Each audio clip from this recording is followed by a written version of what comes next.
And we're back. We're not just going to tease you with the mock draft. We're going to talk how we feel. We're going to talk what we want, who we're going for. We're back, Greg. And we're so close. You can taste it. I know we almost just cried off camera together. We're going to kind of skip that part, but let's get into it. And everybody embrace these days leading up to the draft, because once you draft, the draft's done. This is it. The thinking about it, the craving it. So it's the best time of the year, and this is going to be our final episode pre-draft. Good luck to everybody. We're just going to kind of rapid fire our thoughts, get the anxiety out, and then best of luck to everybody. We hope we could have helped you. Yeah, definitely. And reach out to us. You know, if you have any questions, we will be checking the Twitter. We check everything, so reach out to us if you have any specific question on things that we didn't get cover on any of the pods. But getting right into it, you know, the big news, Sony Michel to the Rams. Now, does that make you not want to draft Darrell Henderson? No, but are you going to take him in that 4th, 5th turn? So I was never personally the owner that would take him in the 4th, but I would still take him in the 5th. I think he's still before the Trey Sermons, Javonte Williams, the Buccaneers backs, but he is after the Miles Sanders, Josh Jacobs to me. He kind of slides back into that late RB2. I don't want Sony Michel still, but Darrell Henderson slides a little bit for me. What do you think?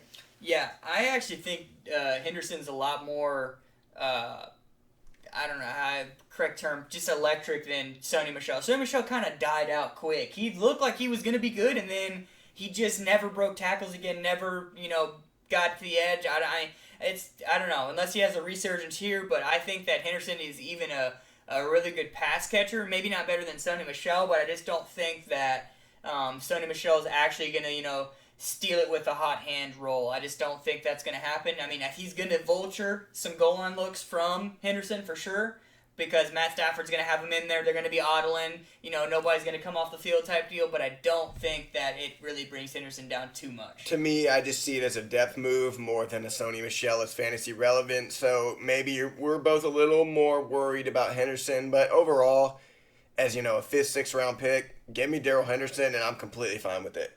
Yeah, definitely. And that's the thing, too, is they're in Super Bowl mode now. We're talking fantasy, but real life, they just brought in Matt Staff. They in their eyes, the quarterback is the reason why they didn't win them the Super Bowl, and they just got one of the top 5, in my opinion, actual quarterback talents in the league right now. So he is good, and yeah, I mean, so I heard some other guys talking about, they're like, let's say that Cam Akers never existed going into the year. Where do you rank Darrell Henderson? And that's true.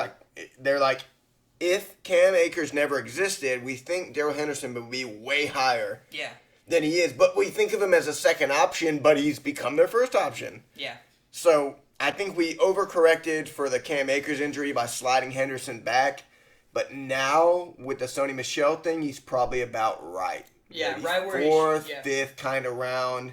He's still got upside, but you're not going to take him above a Chris Carson or a J.K. Dobbins. That's not exactly his place, but he's still a very good back, a top 24, I would say. Definitely. The other news that's kind of big right now is the Travis Etienne went out with some sort of foot bone injury? Or? Yeah, it's a foot sprain, and they've determined it's a Liz Frank that requires surgery. So by putting him on IR right now, he is out for the whole season. There is no way he comes back. It looks like James Robinson steps into the same role as last year where he gets all the touches. I'm a little blitzed right now, but who is Liz Frank? This bitch just takes everybody, every season she takes. Do you know who she is? I don't, but she's the ankle reaper out here. I've been dealing with foot injuries the last 2 years. That's funny. I take Etienne in the mock. He goes down with the foot. Last year, Joe Mixon and Chris Carson, feet injuries. My name was Fruit by the Foot. That's how I felt about it. So I think, man, let's touch on the foot injuries. I'm telling you, so if you hear that there's a foot sprain, no longer will I personally be expecting my guy back in 1 or 2 weeks. No. Never again. They are serious. You're going to miss weeks. Some of these guys are going to be IR candidates in season. So I think the foot injuries haven't been a focal point lately. But for me, and I'm telling you guys, they are serious. Guys are not going to play the next week if they suffer a true foot sprain. So this one's a very serious one. Etienne's done for the year. Yeah, and again, the ankle foot is serious. Now that hasn't been a focal point of recently. Now the hamstrings, or the camp strings we like to call them, those are from a partial tear, and those can actually heal, in a week, 2 week time period, especially if you're doing cryotherapy, doing a bunch of other stuff. The hamstrings are more likely to come back actually quicker now, which is really weird. People bounce back from hamstrings. Some people have the extended. There is the cases where, Emmanuel Sanders' hamstring, he's out for 4 weeks or whatever. But again, the foot injury is serious. The foot stuff is serious. And we're not talking about foot fetish here. The foot stuff is serious. And I can just give an example from last year. Chris Carson went down and went with a dirty tackle by a Cowboys defender. The gator roll. Rolled and sprained Chris Carson's knee. Chris Carson played the next week and scored twice. The foot injury, they kept saying he was going to play. He missed, I think, 4 weeks. Yeah, he did. So give me a knee sprain is not as serious as a foot sprain. And man, there's different grades. Our Dr. Casey, he doesn't listen, but he could probably give us more info. But what we're saying is the foot injury is one to be very worried about if you get caught with one. And that's the thing. The knees are a little bit different now. And the perfect example, a lot of players had said this of recent, but Tom Brady played with like a torn ACL or MCL, whatever it was, and they just wrapped that up every game and kept it super secure with tape and all sorts of holds, and it worked. You couldn't tell. He was scrambling a little bit. He didn't look like a stick figure out there, and that's kind of how it is now. They can tape it and make it structurally sound with the knee stuff where it's not as big as an issue as the ankle and the foot. But yeah, that boosts James Robinson up. He's actually a lot more valuable kind of at that same area where Travis Etienne was. Kind of clears up the backfield. We already know James Robinson is elite pass catcher. You don't have to worry about Travis Etienne running fucking go routes with Trevor Lawrence for some reason. That's probably why he hurt his ankle, honestly, trying to cut out there on a dime. He ain't 25, but yeah, so. I want to keep an eye out to see if the Jags bring in another back. But if they don't bring in another back of note, James Robinson, for me, he's in that tier we talked about where Darrell Henderson is not. I think James Robinson is, where it's a Josh Jacobs, a Miles Sanders. The high upside guys with question marks, James Robinson is there, and the only question mark is the offense. Is it any good? Because he was really good last year, but he still wasn't really a top 5 guy. So I don't think you necessarily build in that kind of upside, but I like him in round 4 here. I think it even might become the point where he's going in round 3 as it gets closer. There's always shock from the first thing, but I think he goes higher than where Etienne was going before, because you kind of just now, boom, combine their loads, giggity. Yeah. I think 4th or 5th round, I'm really comfortable getting him. So let's say Chris Carson or him. Who do you pick? James Robinson or Chris Carson? Oh, shit. I'd probably take Chris Carson. So, just because the offense is fire. Russell Wilson is going to have a streak where for 8 or 10 weeks, he's going to be the QB1. He does it every fucking year, and then he goes ice cold. Like, I don't know how that... I don't know what happens to him. He gets the fucking jitters or what. But that's the right way to go. So now, the other side, do you take James Robinson, or do you take Melvin Gordon or Javonte Williams? Oh, dude, I 100% take James Robinson. Yeah, if you're in any form of PPR and you monitored James Robinson last year, I had him in a quarter PPR. It's not even half, not even full. Very nice insurance. He had double-digit weeks, I think, the last 4 or 5 weeks. I like James Robinson a lot there. That 4th, 5th, if you get him in the 5th PPR, man, that is a fire pick. Not necessarily as your RB2. If you're getting him as your second RB2, you already have your RB1 from the second or first round, and you can kind of get him as maybe your 3rd running back in that first 5 rounds. Man, that is electric. Yeah, I see him as an elite RB3 or a steady RB2. Yeah, definitely. I'm comfortable taking him as in round 4 and even 5, whereas Etienne was really going in 6th or 7th at the best. James Robinson is now on the back end of the RB2 range, maybe even higher than that as we get closer. This is all kind of a shock to us, but we're saying go get him, not 2nd round, but 4th round. If you like the guy, he's definitely in play there. Yeah, and to touch some ankle foot stuff before we go, did the Colts fucking lie about Carson Wentz and the tackle? Because they're back practicing, which was going to be 5 to 12 weeks. So I think they just had COVID or something, because that doesn't make sense. That if they literally both had the same foot injury, first of all, they had the same foot injury. That's a fucking anomaly. A bone that was misplaced, same bone. Very sketchy. get the same surgery, both back on the field at the same time, jogging at the same time. I think they had COVID and they're unvaccinated and something happened. So I'm not going to get too deep into it, but again, Carson Wentz's back, so you can go ahead and kind of draft Michael Pittman as a dart throw. 13th, 14th, 15th round. That's a nice pick right there. People forget that he did have that 100-yard game against the Bills in the playoffs. Yeah, I think so. And he had another 100-yard game a few weeks earlier in the regular season. So he kind of caught fire, and they went up and they were high on him. He was their first pick. They took him in the second round. They didn't have a first-round pick, and they moved up to get him. So they're actually pretty hype on him. If you've watched any of his tape at USC, he's very elite. So that could be a player now that Carson is going to start from week one. That's someone that you could kind of look at that late 13th, 14th, 15th round that could pay off. And in that spot, we're fading T.Y. Hilton and bringing forth Michael Pittman. We're really out on T.Y. Hilton. Not that he's not draftable at the end of the year, but he's not going to be the one anymore. I think it's safe to say it's going to be Pittman or even Paris Campbell. But we kind of like Pittman, and yeah, assuming that Wentz is back for week one, Pittman's a decent wide receiver 4 or 5 option. Yeah, definitely, and that's why we're bringing it up. I mean, we're talking about the joking, the ankle conspiracy, but I mean, I brought it up to talk about Pittman because Pittman's going to look good. I think Pittman could have around maybe 1,000 yards, definitely 800 and some tutties, which could win you some weeks. I'm not saying you want to bank on him; you just plug and play. But he's a nice receiver that you could own. Let's touch on the Saints wide receiver core. So Michael Thomas is going to miss several weeks now. This one's hard. We've both not been drafting him, I would say. Quickly, what do you think of Michael Thomas? Do you take him in round 10? No. I don't take Michael Thomas because of what Sean Payton said. Sean Payton said he had no idea when he took the surgery. So essentially when the news came out, now I'm pretty tapped into a lot of this stuff. Now, essentially when the news came out, supposedly that's like a week or 2 weeks after he had the surgery for the ankle. He was kind of ducking Sean because he was mad that they didn't reach out to him. All sorts of stuff behind the scenes. But essentially, he's going to be gone for the first 6 weeks, almost guaranteed. Yeah, that's almost a minimum. I mean, that's almost that's almost a minimum. So, if the rumors are true, again, we're going off. You got to be tapped in to know which rumors are real and fake. But it's looking like this rumor's real. So I'm really out on that because it's almost purposeful that he did that. Because the rumor is, again, we're talking rumors here. I feel like we're on Entertainment E or something right here, TMZ.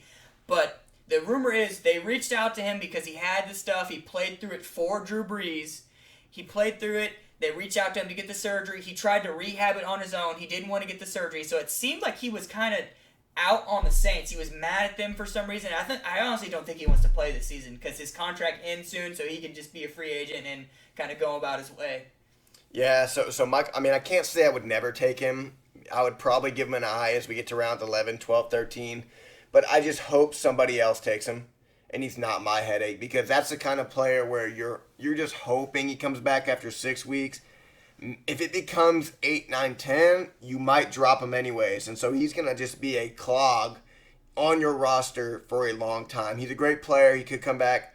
If you're asking me, I hope that's somebody else's headache. Definitely. So that leaves us with, it looks like Jameis is going to start. That's been the latest report. We're going to go under that assumption to assume that their passing game will be fairly strong. There'll be a lot of interceptions, but that doesn't hurt the receivers. So Traquan Smith and Marquez Callaway, how do you feel about those guys?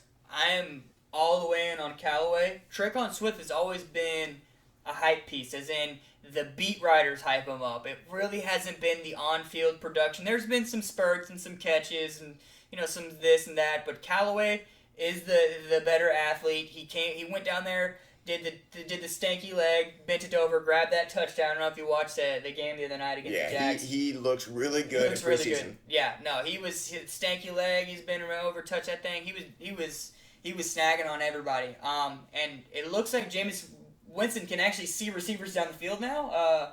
He kind of saw that there was coverage down the field and checked down to a running back. So it might look like they will be out there on offense more and won't just be, am I throwing a touchdown or a turnover? So I think Callaway filling that void, at the end, because you can get him in the 16th round. I've actually done a shit ton of mock drafts recently just to kind of see who I can still get at that 13, 14, 15, 16, because I already know who I want 1 through 10 almost in those rounds, who I'm kind of targeting, who's a reach, who's not. It's those later rounds, and he's there. He's there all the time. And so, yeah, I agree that Callaway looks good. He's trending up. So let's go under the assumption that, let's say, Michael Thomas is going to miss 8 weeks. Okay. That's more than half of the fantasy regular season. So now you have got Traquan Smith and Marquez Callaway as the assumption 1 and 2.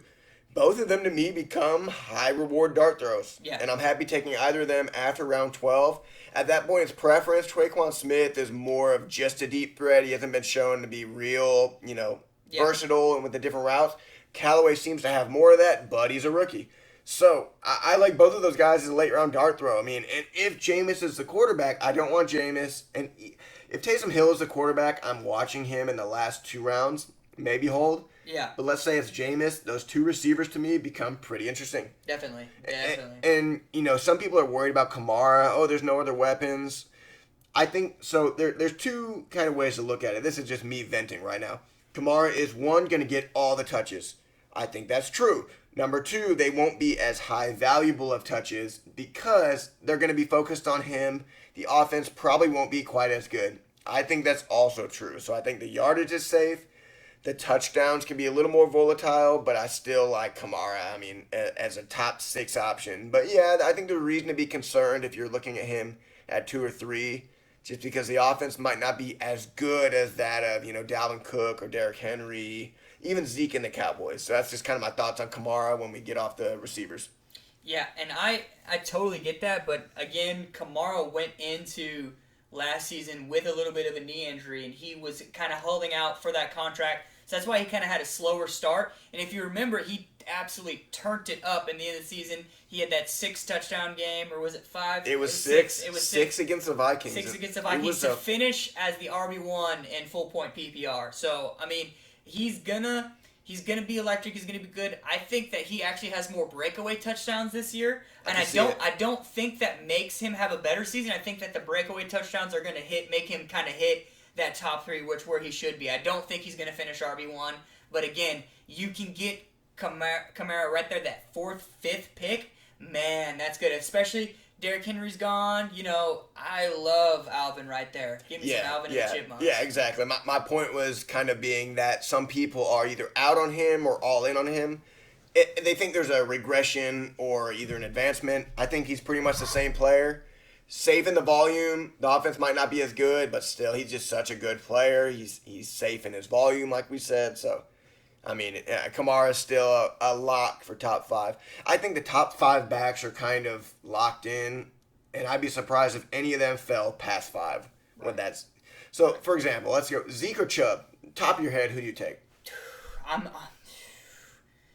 Man, Zeke looks good on Hard Knocks, and it's fucking so hard. It's every year somebody from Hard Knocks looks good, and it's just so hard not to just fucking nibble that shit up like a McDouble. But I'm going Zeke right there. He looks lean. That was the issue last year. He's at Cabo. He kind of looked fat. You remember he had that contract dispute. He didn't want to come. He was down there drinking. There's videos. This year, he looks super lean. I don't know if he's got a new Coke plug or what down there in Dallas, but man, he looks good. So I think I'm going Zeke here. Now, Chubb is electric. Chubb is Chubb. Yep. Chubb is literally, top 5, top 6 back in the NFL, but, he does have Kareem Hunt right behind him. They are in a backfield where they're going to split it. No need to split it when you got Chubb. He can handle the load, giggity. But, it is what it is. It's going to be split. And I've been putting a lot of thought into the running backs. I lean Zeke because that passing works. So I think Derrick Henry has been the number 1 exception to the rule that a running back must be a 3-down back, catch a lot of passes to be a top 5 RB1.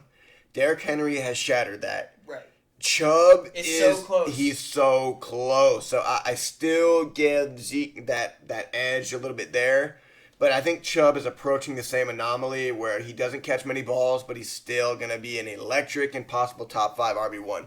100%. He becomes kind of that shift. Yeah. He becomes kind of that shift. So that's just kind of how I'm looking at the top 5, 6 backs. And it's going to change when I'm on the clock. We talk right now, and like we said, if you're split between 2 guys, pick the one you want to root for because it's all a projection anyways, and if Right. they're that close, get the guy you're going to be happy with, and you would be more. If both of them flop, who are the guys you want to ride with when they flop? So in that case, I would maybe go Chubb. So on the clock, I don't know who I'd pick, but yeah, I slightly go Zeke there. And this is just, I mean, I'm just anxious talking right now. How Yeah, about yeah. you? I'm so So, ready for this thing. I do want to touch one more topic before we ramble some more or close it off. It's the Jets. Zach Wilson has looked kind of elite. I mean, I don't want to say he is of the same cut or same breed as Aaron Rodgers, Patrick Mahomes, but he kind of has looked like that style where he can get away with his feet. He's not looking to really run. He's looking to scramble to get that throw down the field. He's actually read the defense. I've been super impressed. Again, it's preseason. He's not going against the full ones every time. But, man, for all these other quarterbacks getting hyped, Trey Lance, Mac Jones, I think that Wilson is going to, I mean, he's starting right away. These other guys, you don't know what's going down, what's shaking out. He's starting right away. You know he's going to be in there, and he looks pretty good right now. He's getting all the reps as the one. There's no quarterback battle there. The connection with Corey Davis looked good in the preseason the other day. He had 100 yards, I believe a tutty. So I like Corey Davis as a draftable kind of 9th round, 8th round right there. Get him as your wide receiver 3 or 4 kind of right there. I like that a lot because they're probably not going to be up. Zach Wilson's going to try to be learning how to be good, and he's going to be airing it out. And it doesn't look like he's going to be a scrub off the rip. So I like Corey Davis right there. Yeah, and even last year, the Jets were able to support Jameson Crowder as a startable fantasy asset all year. I don't think it's weird to think that they might be a little bit better. Yeah. And assuming that, they might produce an actual even higher than Crowder was last year. And if there's a guy there, for me, it's Corey Davis. I think you like Elijah Moore as a late round dart throw. Definitely. I'm there for that. You know, the unknown can be exciting with a guy like that. He's got a lot of talent. But yeah, as far as a sure thing to be drafted, give me Corey Davis. I know we were out on the Jets. As things get closer, Michael Carter is an intriguing running back with upside. And then Corey Davis, yeah, Zach Wilson looks good. Even if they're the same as last year, he probably has value. If they're better, there's just room to grow for a late round draft pick in Corey Davis. Yeah, definitely.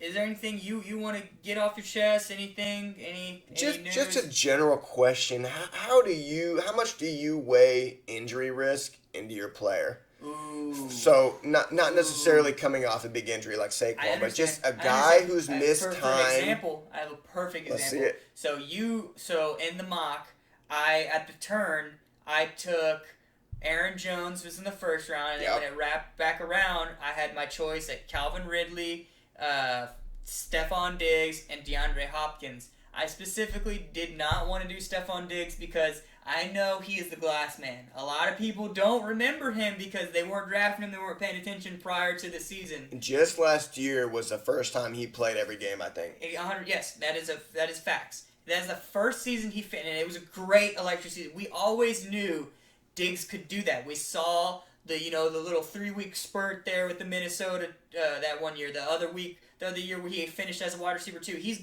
very good, but he is the tin man. He is the glass man. He's my leg. He's that guy every year out there, man. So I just think that right there when you're getting your wide receiver 1, I'm not saying don't draft Diggs, but if there's other ones right there and they're close in your opinion, I would go those guys. Like Calvin Ridley, he had the injury, but he's not known for the injury. That's really the only time he's missed significant. He didn't even miss significant time, but yeah, you're right. He had an injury, but he's not known for the injury, and he's burning people in training camp right now, practice.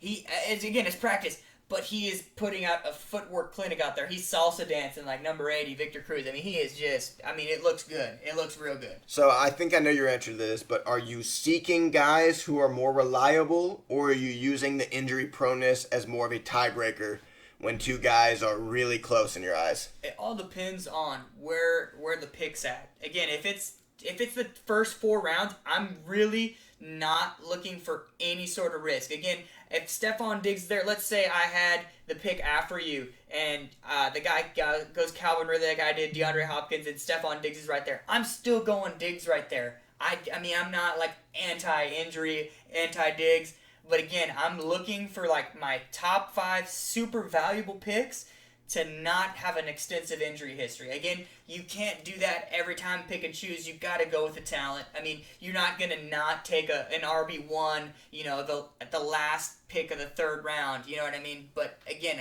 those first 5 rounds where I'm hypersensitive to it. Other rounds, I'm not so much because, hey, it's my 7th, my 8th, my 9th, kind of right there.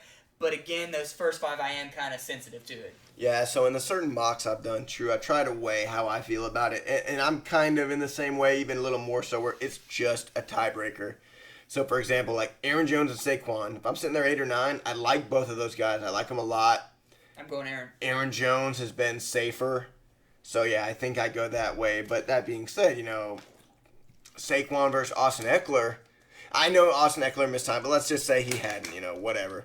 I think that Saquon's a little tier above. I'm not going to shy away because of the injury too much. So it's more of a tiebreaker for me. But, I mean, yeah, that differs for everybody. It's just hard to say, right? Because this game, anybody can get a significant injury, but certain guys do seem more prone to the soft injury. Oh, man, what was I about to say? What's your ruling on wide receiver? Do you look to get 5? I mean, because I honestly, I look to get more of the running backs, even though that's weird, I do, even though we do the 3-2, the 3 wide receiver, the 2 running backs, I still like to get 5 running backs. I did that last year, and it paid off. I won. But again, I've done that before where I look stupid. Yeah, so you're saying that your minimums are pretty much 4 wide receivers and 4 backs. Yeah. And 5 backs. 5 backs, yes. I'm kind of flip and flop at that. So give me 5 receivers because we do a 3 wide receiver league and at least 4 backs. That's my cutoff. So yeah, I do want the 5th receiver. If you're in a flex league, 4 I think is a lot safer to do. Yeah. But for me, give me 5 because I just don't want to overdo late round running backs. But that's my threshold. Like give me 5 wide receivers and 4 running backs is just a bare minimum. And I guess last year was kind of an outlier. I normally can't do that, but my receiver core was so sure. Tyreek Hill, Adam Thielen, and Robert Woods. I just felt like I didn't need more than just a backup with that. But again, yeah, every draft is different. I'm sure I'm gonna get absolutely fucked this draft. And it's hard to say without looking at it. But just before we wrap off, do you take either the number 1 kicker on the board or your number 5 running back? Well, it's hard to say without. Give me a round. You gotta just give me. Yes. You are in round 12. You have 4 backs, no kicker. Do you take the first kicker off the board here, or do you take a 5th running back, like for example Michael Carter of the Jets, something kind of like that? Maybe David Johnson. I already have a defense. Yeah, sure. You've already got that. Okay. Do you take a guy like David Johnson, Michael Carter, or do you go at the first kicker? And go like young ho. Exactly, somebody like that, or Jason Colonel Sanders. Jason Colonel Sanders. Oh man, that's I love me some kickers. I do too. I normally waiver wire them, then get an elite one, after the first 2 weeks. But oh man, I don't like those running backs right there. I just think that they're gonna eat up a roster spot, especially David Johnson. Not a super big fan, so I guess I'm going young ho. We see some land. I guess I'm pirate mode. I'm young ho. Okay, so you're not forcing a position group extra depth in advance of a good defense or a really good kicker. Yeah, I'd rather complete my roster. Again, it's all fun and games to skip out on the kicker, the IDP, the defense, and hold those extra spots during the draft. But you are going to have to drop somebody, and you did miss out on getting your pick of the litter right there. And I've done that before and been like, man, I'm pissed. I got to drop somebody for a kicker right now, and I kind of have to drop somebody that I thought was valuable, and then I'm not going to get him back. So I'll say, do you agree with this? My kind of philosophy is the same thing with quarterbacks and tight ends, but later. If I take one of the first 2 kickers off the board, I'm not also going to turn around and take the first couple defenses. Yeah. Or are you like, I will lock up those 2 rather than a mystery receiver running back in the 11th, 12th? Do you have a philosophy on that or not really? I kind of don't want to go back-to-back right there. If I'm, I do want to round out and complete my roster, but I don't want to have to go, defense kicker. So I do go defense way before kicker. Everyone should go defense way before kicker. Kickers are super easy to replace. Having a K1, if you want to call it, a ketamine, whatever you want to call them, a K1, it's not super make or break. You know, if you have a kicker that does you a 6 bomb, it's not the end of the world. Having a defense that drops you 3 to 6 points a week, that sucks dick. Definitely invest in a defense. Kind of when you see the defenses go. Now again, if someone's in your league taking defenses 9th round, 10th round, fuck off. Don't take defenses with them. But you know that 10th round, 11th, 12th, the defenses are flying. Get in there because you're gonna regret getting a shitty defense and then having to waiver wire all your defenses. That you can do that. But man, when you have, like last year I had the Steelers, I didn't have to pick or sit them at any time. Again, that's an outlier. They were the number one defense. But again, if you had the Bucks, you had a nice defense, you don't have to worry about that. You just, the other roster spots are your other roster spots, which is nice. So my parting advice to everybody out there, we're going to sign off shortly. In your draft, in your last couple of picks, if you're going to pick a positional player, wide receiver, running back, pick somebody that you are okay dropping after week 1. I wouldn't grab a guy that I'm thinking, oh, I need 4 or 5 weeks to sit on him and figure out if he's for real or not. That's just me. Those last couple, I'm keeping those volatile for the right waiver wire pickups. So pick a guy that you'll know after week 1, this wide receiver got no catches, done with him. This running back is, not involved, dump him. Tight end, nothing, dump him. That's my advice. The last couple of picks, make sure those guys are high upside right off the rip, or they're not what you hope they were. Drop them because there's always going to be a couple picks on the waiver wire early in the season. So don't lock down your rosters with guys you got to wait for. Michael Thomas, we're hoping he's not our problem. Don't take multiple guys like that are suspended or guys that you're going to have to hold on to and miss out on good waiver wire options. Definitely, yeah, that's a good one. Don't go multiple guys that you have to suspend. Yeah, that's just a recipe for a disaster. Yeah, that's about it. This was kind of the rant mock right here. I guess we're going to call that the Mockingbird. But, yeah, we're the Fan Bros. We're out. We hope you drafted good. Next time we talk, you all going to be roster baiting to our rosters. And we're going to be prepping for week 1, baby. Thanks for joining us. Good luck.